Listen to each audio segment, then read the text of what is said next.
चलो बच्चों, आइए प्रश्न को देखते हैं। एक बहुभुज के विकर्णों की संख्या 170 है। इसकी भुजाओं की संख्या होगी और यहाँ पे 4 विकल्प दे रखे हैं। 4 विकल्पों में से सही विकल्प का चयन करना है। प्रश्न को हल करने से पहले इसकी मुख्य अवधारणा के बारे में चर्चा कर लेते हैं।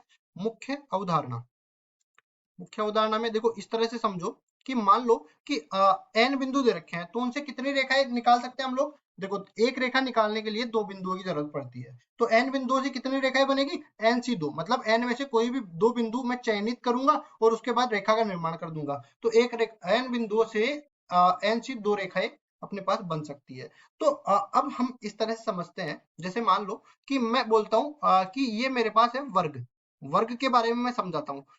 तो यहां से देखो, अपने पास 4 बिंदु है, तो n का मान तो कितना आ गया, 4। तो 4 बिंदुओं से कितने अपने पास रेखाएं बन सकती है, 4 बिंदुओं से 6 रेखाएं बन सकती है, क्योंकि 4 से 2 का मान अपने पास 6 के बराबर होता है। अब देखो यहाँ से देखो 4 रेखाएं तो अपने पास इसकी भुजाओं को व्यक्त करती है, और जो बची हुई रेखाएं जो है ये इसके विकर्णों को निरूपित करती है। तो यहाँ से मैं एक चीज क्या कह सकता हूँ, देखो अगर मैं ये 4 से 2 जो भी मेरे पास आया, इसमें से जितने भुजाओं का बहुभुज होता है वो भुजाएं इसमें से मैं घटा दूं, तो जो भी बचेगा मेरे पास वो विकर्णों की संख्या बचेगी। तो मैं कह सकता हूं यहां से इस तरह से, अगर भुजाओं की संख्या, भुजाओं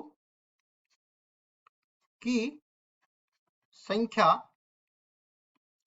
n हो तो विकर्णों की संख्या, विकर्णों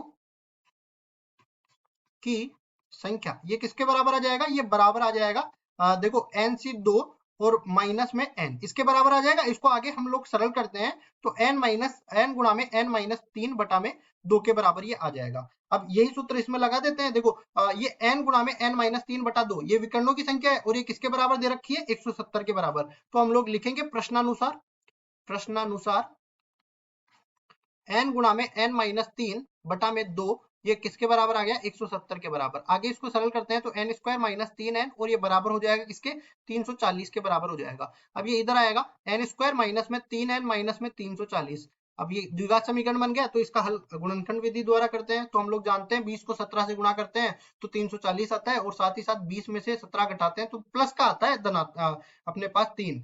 लेकिन यहाँ पे 20 को अगर ऋणात्मक कर दिया जाए तो माइनस का आ जाएगा, तो n square minus 20n plus 17 n minus में 340 बराबर में 0 हो जाएगा।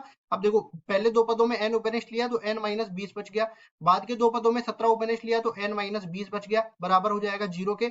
अब देखो दोनों में से n माइनस 20 उपनिष्ठ लिया तो इसमें से n आ गया, इसमें से प्लस का 17 आ गया, बराबर हो जाएगा 0 से। तो इन दोनों को अलग अलग 0 के बराबर करेंगे तो n का मान एक तो 20 मिल गया, एक n का मान माइनस 17 मिल गया। अब देखो बहुभुज में भुजाओं की संख्या ऋणात्मक नहीं हो सकती, तो ये तो अपना अमान्य है। और भुजाओं की संख्या अपने पास किसके बराबर आ गई, 20 के बराबर। भुजाओं की संख्या ये पूछी थी, तो देख लेते हैं कौन से विकल्प में है, बी विकल्प में। तो बी विकल्प बिल्कुल सही उत्तर आ जाएगा। आशा करता हूँ ये सवाल आपको समझ में आया होगा। धन्यवाद।